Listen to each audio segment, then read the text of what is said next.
A modern aircraft carrier is not supposed to be surprised. Not by a diesel submarine. Not by a vessel smaller than a city bus. And certainly not by a platform designed in the 1990s with technology Iran purchased from North Korea for less than the cost of a single F-35 maintenance cycle. But on December 27, 2025, a 29-meter Ghadir-class midget submarine did exactly that. It appeared 6,400 yards from USS Dwight D. Eisenhower, inside the carrier's defensive perimeter, inside the minimum engagement range of most escort weapons, and well inside torpedo range. The most expensive warship on Earth, surrounded by the most advanced anti-submarine screen ever assembled. And a $20 million submarine sat beneath it for 14 hours without anyone knowing. 90 seconds. That's the window an Eisenhower escort officer later estimated the carrier group would have had to respond if the Ghadir had fired. 90 seconds between a torpedo launch at that range and impact on the hull of a nuclear-powered supercarrier. This is how it happened. I'm your host at Navy Battlefront, where we break down the most critical naval operations shaping global power. Today, we're reconstructing one of the most dangerous submarine incursions against a U.S. carrier in the past 30 years, and what it tells us about a vulnerability the Navy still hasn't solved. December 2025. The Persian Gulf region is running hot. Houthi attacks on commercial shipping have intensified since early autumn. Iran's Islamic Revolutionary Guard Corps Navy has been conducting provocative exercises near the Strait of Hormuz. Fast boat swarms, mine-laying drills, and submarine deployments timed to coincide with U.S. naval movements. USS Dwight D. Eisenhower, CVN-69, is inbound. The Nimitz-class carrier displaces 101,600 tons at full load. Flight deck, 1,092 feet. Crew, approximately 5,000 sailors and air crew. Air wing embarked, carrier Air Wing 3, a mix of F/A-18E/F Super Hornets, EA-18G Growlers, E-2D Advanced Hawkeyes, and MH-60R Seahawk helicopters. The carrier's escort screen includes the Ticonderoga-class cruiser, USS Lady Gulf, 2 Arleigh Burke-class destroyers, USS Gravely and USS Mason, and the fast combat support ship USNS Arctic. Beneath the surface, at least one Los Angeles-class attack submarine is believed to be operating ahead of the strike group, though the Navy never confirms submarine assignments. This is Carrier Strike Group 2. Combined displacement exceeding 150,000 tons. Combat systems valued at over $40 billion. Aegis radar. Cooperative engagement capability. Towed array sonar. Hull-mounted sonar on every escort. SH-60R helicopters carrying dipping sonar and Sonobuoy dispensers. AN/SQQ-89 undersea warfare suites. The most layered anti-submarine defense in naval history. And none of it mattered. To understand what happened on December 27th, you first need to understand the geography. The Gulf of Oman sits between Iran to the north and Oman to the south. It connects the Arabian Sea to the Strait of Hormuz, the narrow choke point through which roughly 20% of the world's oil supply passes every day. The strait itself is only 21 nautical miles wide at its narrowest point. Depth averages between 50 and 80 meters through most of the transit corridor. This is littoral water, shallow, cluttered, acoustically hostile. Hundreds of commercial vessels transit these waters daily. Tankers, container ships, bulk carriers, dhows, fishing boats. Each one generates noise, propeller cavitation, engine vibration, hull resonance. The cumulative effect creates an acoustic environment that sonar operators describe as trying to hear a whisper in a stadium. Active sonar, the kind that sends out a ping and listens for the return, struggles in shallow water. Sound waves bounce off the seabed, the surface and thermocline layers, creating false returns and ghost contacts. Passive sonar, which listens for the noise a submarine makes, works only if the submarine is making noise. The Ghadir-class was designed specifically for this environment. Iran operates between 14 and 23 Ghadir-class submarines, depending on the source. Western intelligence estimates vary.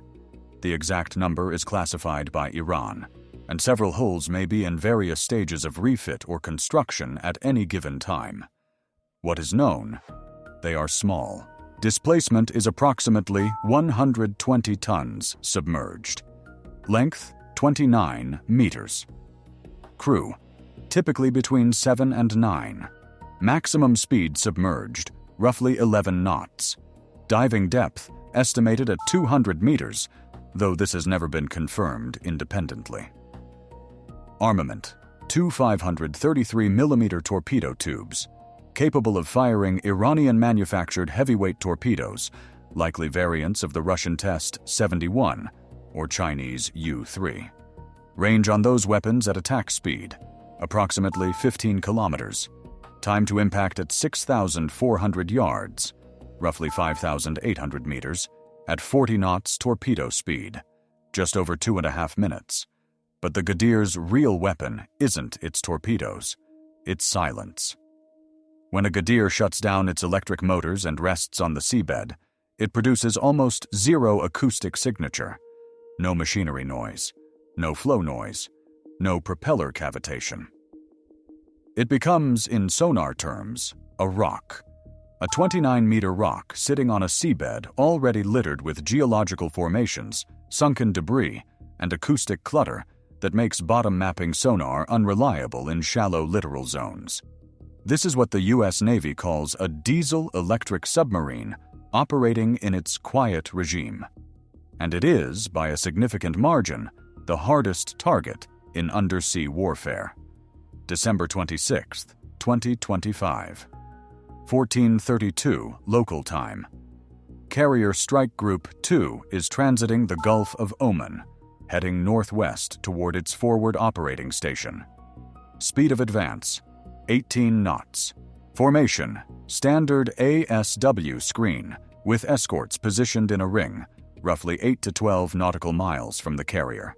USS Mason, an Arleigh Burke Flight 2A destroyer, is running its AN/SQS-53C hull-mounted sonar in active mode.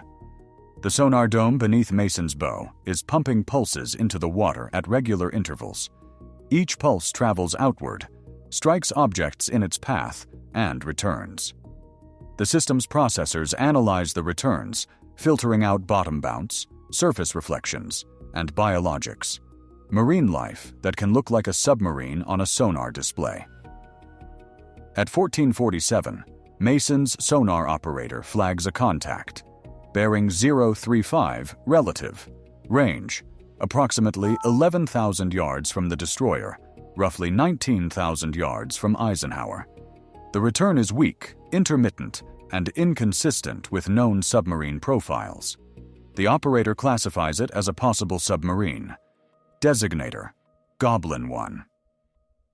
In naval anti-submarine warfare, the classification ladder runs: possible submarine, probable submarine, certain submarine. Each step up requires additional evidence. A single ambiguous sonar return in the Gulf of Oman, where false contacts are generated every few minutes, does not trigger an alarm. It triggers a procedure. Mason's Combat Information Center reports the contact to the strike group's ASW commander aboard Leyte Gulf.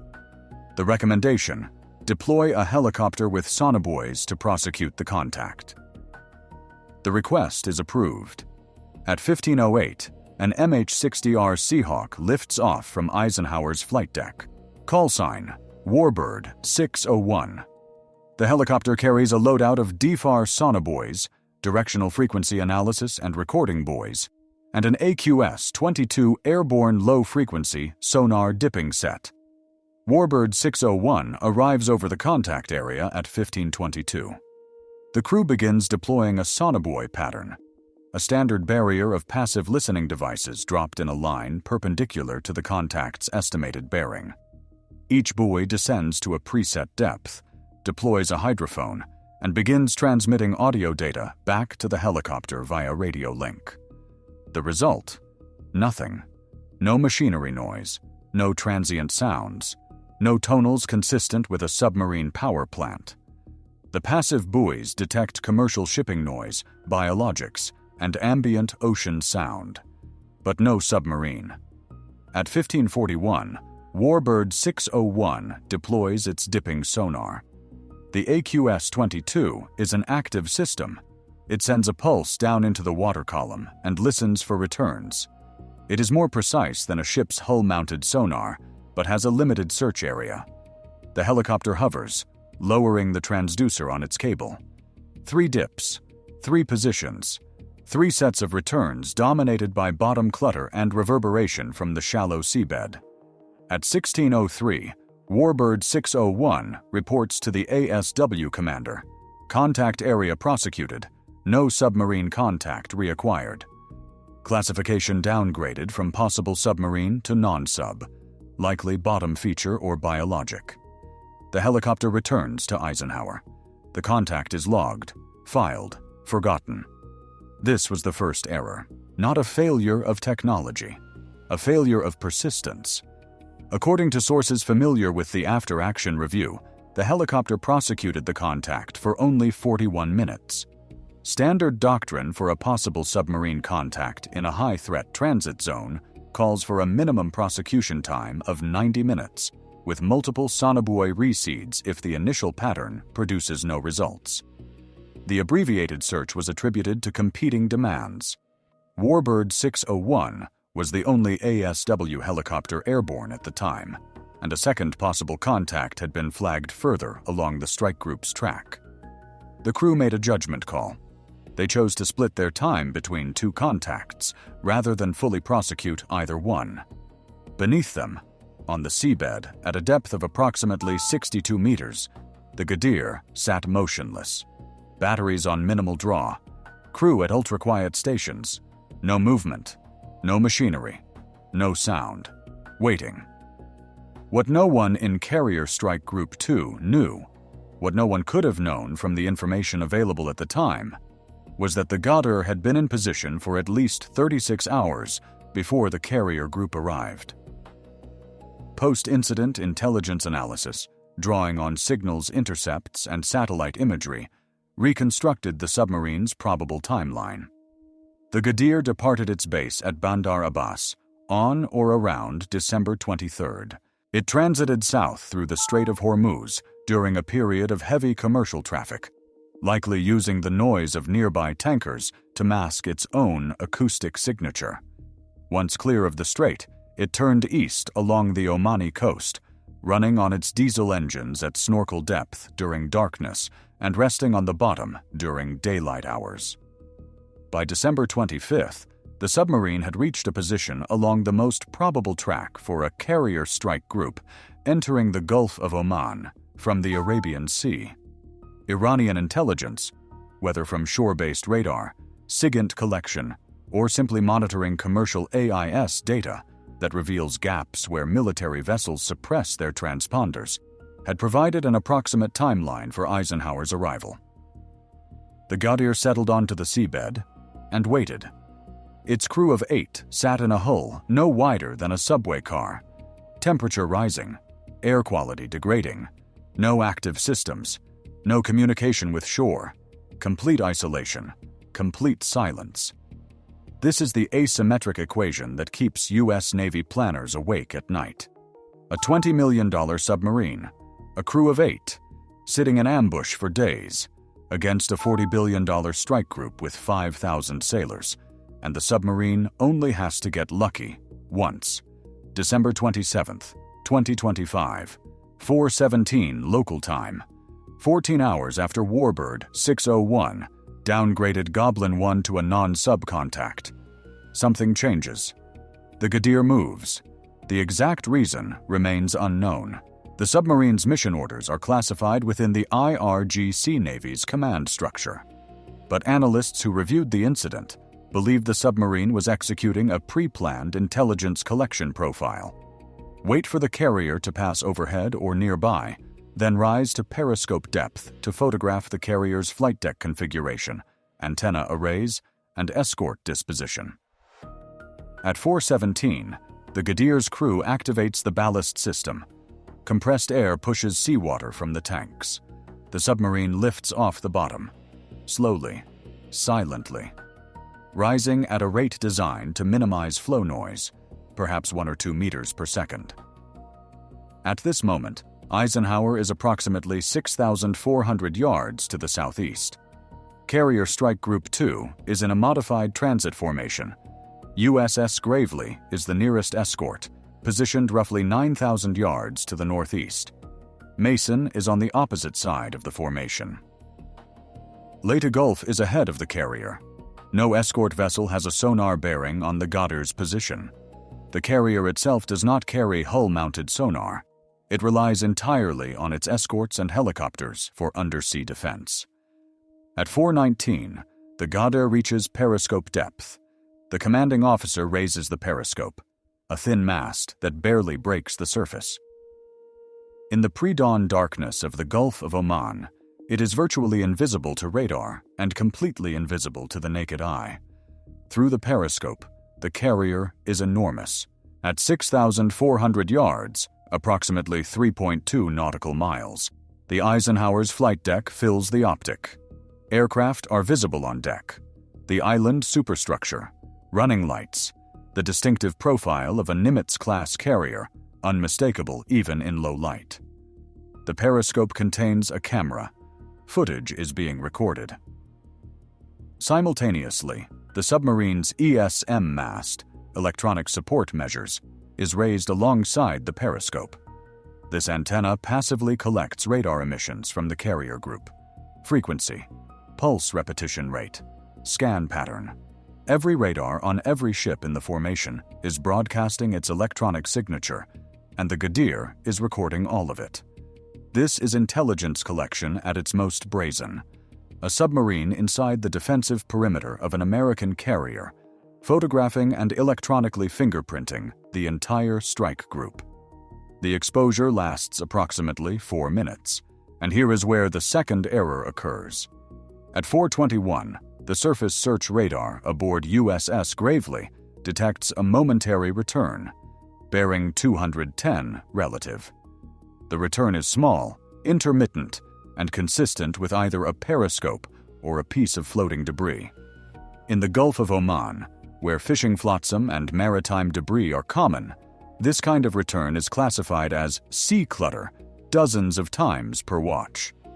The radar operator aboard Gravely logs the return, but does not flag it for immediate investigation. It appears once, possibly twice, then vanishes. Without a correlating sonar contact, there is no basis understanding procedures to escalate. The operator was following protocol. The protocol failed. At 4:23, the Ghadir lowers its periscope and ESM mast. The submarine descends. Not back to the bottom. This time, it turns south, running on electric motors at slow speed, depth approximately 40 meters. Its objective now is to open distance from the carrier group and reach a position where it can safely snorkel, run its diesel engine to recharge batteries, without being detected. The submarine exits the carrier group's defensive perimeter without a single alarm being raised. Carrier Strike Group 2 continues its transit. Eisenhower arrives at its forward operating station in the Persian Gulf on December 29th. Operations resume. Flight operations, strike planning, the routine of a carrier deployment. No one aboard knows what happened. The question that dominated the classified after-action review was not whether the Ghadir penetrated the screen. That was established fact. The question was why. Why the most sophisticated ASW capability in the world failed to detect a 120-ton submarine at less than 4 nautical miles. The review identified 4 contributing factors. First, acoustic environment. The Gulf of Oman's shallow waters and heavy shipping traffic create conditions that degrade sonar performance by an estimated 40 to 60% compared to deep water operations. The AN/SQS-53C sonar aboard the escort destroyers was designed for blue water submarine hunting, tracking Soviet nuclear submarines in the open Atlantic. In the littoral zone, its detection ranges collapse. Active sonar pulses bounce between the surface and the seabed, creating reverberation that masks real contacts. Passive sonar is overwhelmed by the noise of hundreds of commercial vessels. Second, bottom-sitting tactic. When a diesel-electric submarine rests on the seabed with all machinery secured, it is acoustically indistinguishable from the bottom itself. Active sonar returns from a submarine on the bottom are blended with returns from the seabed. Rocks, sand ripples, wrecks, pipeline infrastructure. The processing algorithms aboard U.S. Navy sonar systems are optimized to filter out bottom returns, which means they are also optimized to filter out a submarine sitting on the bottom. The very technology designed to reduce false alarms becomes the vulnerability. Third, helicopter prosecution time. The abbreviated 41-minute search by Warbird 601 was insufficient. The initial sonar contact at 1447 was real. Goblin 1 was the Ghadir. Had the helicopter remained on station for the full 90-minute prosecution window, there is a reasonable probability that additional Sonobuoy deployments or dipping sonar passes would have localized the submarine. The decision to split assets between two contacts, only one of which was real, diluted the search effort below the threshold of effectiveness. Fourth, radar-sonar correlation failure. When Gravely's radar detected the periscope return at 421, the information was logged in Gravely's combat system, but was not automatically cross-referenced with the earlier Goblin 1 sonar contact from Mason. The two contacts, separated by 14 hours and generated by different ships using different sensors, were never linked. In the after-action review, analysts determined that if the radar return had been flagged as a possible periscope and cross-referenced with the earlier sonar contact bearing, the geometry would have placed both contacts within 2,000 yards of each other. That correlation alone would have been sufficient to reclassify the area as a high-probability submarine zone and trigger an immediate ASW prosecution. The systems worked individually. They failed collectively. If you're watching this and wondering how the Navy plans to fix this, comment countermeasure below. And subscribe to Navy Battlefront so you don't miss our next reconstruction. Because the story doesn't end here. January 14th, 2026, 18 days after the incursion. Iranian state television broadcasts a segment during its evening news cycle. The segment features footage, grainy, green-tinted, clearly shot through an optical system with limited resolution, showing what appears to be the flight deck of a U.S. aircraft carrier. Aircraft are visible. The island superstructure is visible. The distinctive geometry of a Nimitz-class carrier is unmistakable. The chyron reads, in Farsi, "Eyes of the Islamic Republic beneath the American fleet." The broadcast is picked up by OSINT analysts within minutes. Screenshots flood social media. By midnight UTC, the footage is on every defense news site on the internet. The Pentagon's response is measured, terse. A Department of Defense spokesperson states, "We are aware of the imagery released by Iranian state media. We do not comment on the specifics of operational force protection measures, neither confirmed nor denied. Behind closed doors, according to sources familiar with the internal discussions, the reaction is less measured." Commander, U.S. Fifth Fleet, based in Bahrain, initiates an immediate operational pause on carrier transits through the Gulf of Oman, pending an ASW capability review. The Chief of Naval Operations is briefed. The Vice Chairman of the Joint Chiefs requests a summary within 48 hours. The footage is analyzed by the Office of Naval Intelligence. Metadata is stripped and examined. Image analysts compare the carrier's flight deck configuration. aircraft positions, antenna placement, equipment visible on the deck edge, against known configurations of USS Eisenhower during its December deployment. The assessment, according to reporting from defense officials who spoke on condition of anonymity.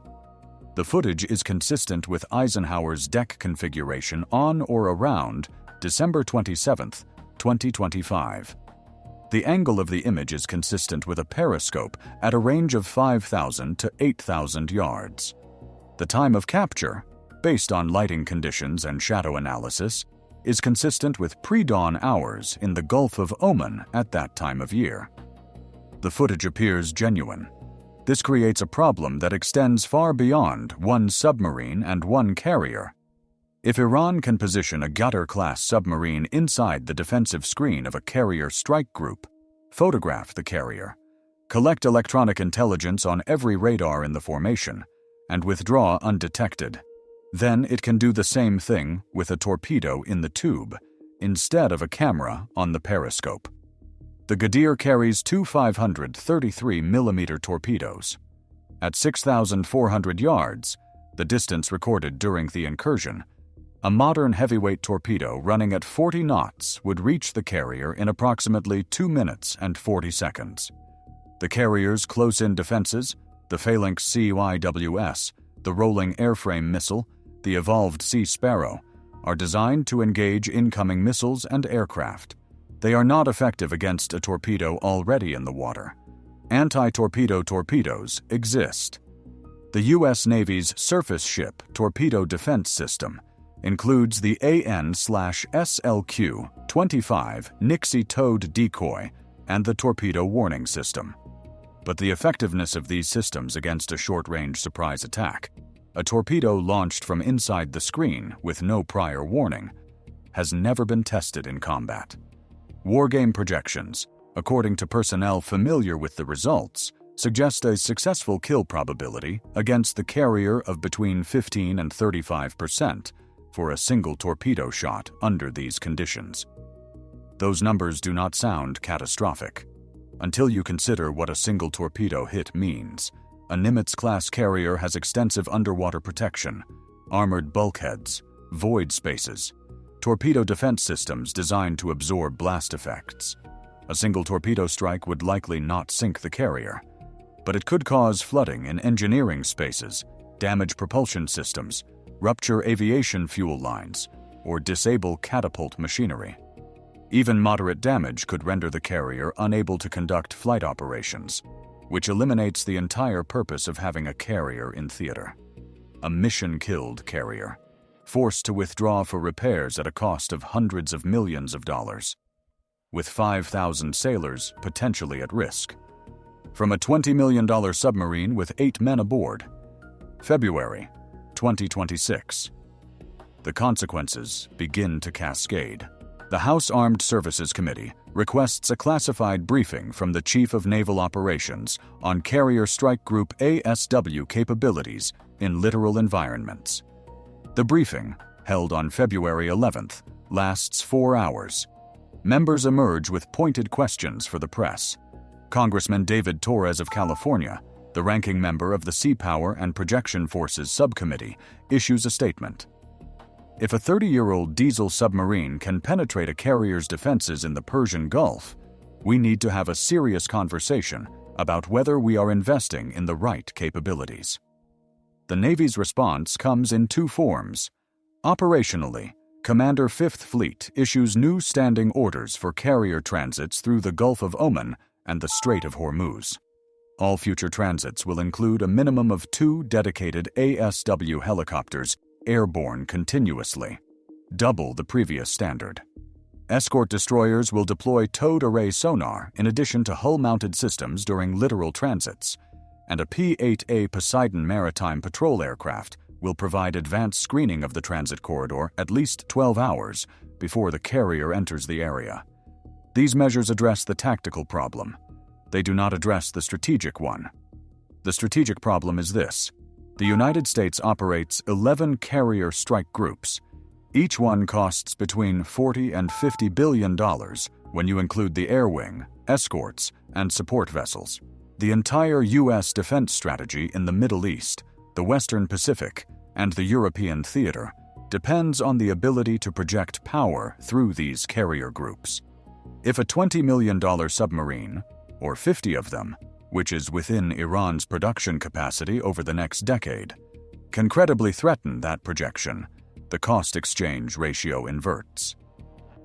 Iran doesn't need to sink a carrier. It needs to create doubt. Doubt about whether the carrier is safe. Doubt about whether the escorts can protect it. Doubt about whether the commander will risk transiting confined waters if the submarine threat cannot be neutralized. Doubt is cheaper than torpedoes. The encrypted burst transmission is the third open question from this incident, and the most troubling. At 3:41 on December 27th, 36 minutes before the Ghadir rose to periscope depth, U.S. signals intelligence assets detected a brief, encrypted high-frequency radio transmission originating from the approximate location of the submarine. The transmission lasted 1.7 seconds. The encryption was consistent with IRGC Navy communications protocols. The transmission was not decrypted in time to be actionable. By the time NSA analysts flagged it and correlated it with the geographic area, the incident was already over. But the transmission raises a critical question. Was the Ghadir acting alone? A 1.7-second burst transmission from a submarine on the seabed, just minutes before it rose to photograph a carrier, suggests coordination. Someone told the submarine to execute, or the submarine reported its position and requested clearance. Either way, the transmission implies a command and control loop, which implies that Iranian shore-based command knew where the carrier group was, knew where the submarine was, and timed the intelligence collection pass with precision. If Iran can coordinate a single submarine's movements against a carrier in real time, it can coordinate multiple submarines. A wolf pack of Ghadirs, 3, 4, 5 boats positioned along a transit corridor, attacking simultaneously from multiple bearings. The escort screen cannot prosecute 5 contacts at once. The carrier cannot evade 5 torpedoes coming from 5 different directions. This is the scenario that the February classified briefing reportedly spent the most time on. And it is the scenario for which the U.S. Navy currently has no adequate answer in confined waters. The deeper vulnerability is institutional. The U.S. Navy has spent the past 30 years optimizing for blue water warfare. The Aegis combat system, the Virginia-class submarine, the Ford-class carrier. These are platforms built to dominate the open ocean, to track ballistic missile submarines in the deep Atlantic, to project air power across the Pacific, to fight a peer naval war against China or Russia in deep water where American sonar superiority is decisive. The littoral zone, the shallow coastal waters where most of the world's strategic chokepoints are located, was supposed to be handled by a different fleet. The Littoral Combat Ship Program was designed for exactly this mission. It was supposed to provide shallow water ASW capability, mine countermeasures, and surface warfare in confined waters. The program delivered a fleet of ships that defense analysts have called underarmed, unreliable, and unsuited for high-threat environments. Multiple LCS hulls have been decommissioned early. The ASW mission package, the module specifically designed to hunt diesel submarines in shallow water, was years behind schedule and never achieved the detection ranges the Navy promised Congress. The result is a gap. The U.S. Navy has the best deep-water ASW capability in the world. It has a diminished shallow-water ASW capability, and its potential adversaries, Iran, China, North Korea, all operate diesel-electric submarines specifically designed to exploit that gap. China operates approximately 48 diesel-electric submarines, including the advanced Yuan-class with air-independent propulsion. North Korea operates a fleet of approximately 40 midget and coastal submarines. Iran has its Ghadirs, plus 3 Fateh-class boats, and the Russian-built Kilo-class Tariq. Every one of these submarines is designed for the same mission. Wait silently in shallow water, let the American fleet come to you, and strike when the sonar advantage disappears. The Ghadir incident did not create this vulnerability. It revealed it, on camera, and broadcast it to the world. March 2026, 3 months after the incursion. The questions remain open.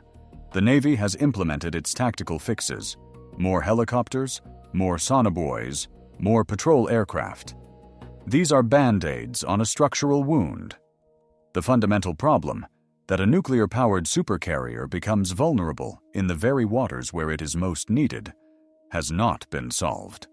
Congress has authorized an additional $1.2 billion in the FY 2027 defense budget for accelerated development of unmanned underwater vehicles specifically designed for littoral ASW screening. The program, designated CLAWS, Carrier Littoral ASW Warfare System, aims to deploy autonomous underwater drones in advance of carrier transits, creating a sonar mesh that can detect bottom-sitting submarines through a combination of magnetic anomaly detection, low-frequency active sonar, and seismic sensors. The first operational CLAWS prototypes are not expected until 2029. Until then, the carrier groups transit with what they have, and Iran knows it. The diplomatic fallout is measured but real. The Iranian periscope footage became a propaganda tool of immediate value. Within 48 hours of the broadcast, the footage was shared by defense ministries and state media outlets across the region. The message was clear: American carriers are not untouchable. For nations hedging their security bets between Washington and Tehran, Iraq, Qatar, Oman, even elements within Saudi Arabia's defense establishment, the footage introduced a variable into the strategic calculation. If American carriers can be tracked and photographed by a submarine Iran builds for $20 million, what does that mean for the security guarantees those nations depend on? The United States responds to this kind of doubt with presence: more ships, more flights, more exercises. Carrier Strike Group 2 remains deployed. Eisenhower continues flight operations. The message from Washington is, we are here, we are capable, nothing has changed. But something has changed. On the floor of the Ghadir submarine, in a cramped compartment no larger than a delivery truck, 8 Iranian sailors sat in silence for 14 hours while a 100,000-ton carrier passed overhead. They photographed it. They recorded its radar emissions. They transmitted a coded burst to their command, and they withdrew without being detected. $20 million against $40 billion. 8 men against 5,000. The carrier is still the most powerful conventional weapon system ever built. Its air wing can strike targets 1,000 miles away. Its escorts can shoot down ballistic missiles in flight. Its nuclear reactor can power the ship for 20 years without refueling. But in 62 meters of water, in the acoustic chaos of the Gulf of Oman, surrounded by the noise of 1,000 commercial ships, that power has a limit. And now everyone knows where that limit is. The Ghadir is back in Bandar Abbas. Its batteries are charged. Its crew is rested. Its torpedo tubes can be loaded in under 20 minutes. The next time it leaves port, it may not be carrying a camera. Subscribe to Navy Battlefront if you want to understand how the balance of naval power is shifting. Not in the deep ocean, but in the shallow waters where wars are actually fought. Comment Ghadir if you think diesel submarines are the most underrated threat in modern naval warfare. The Gulf of Oman is 62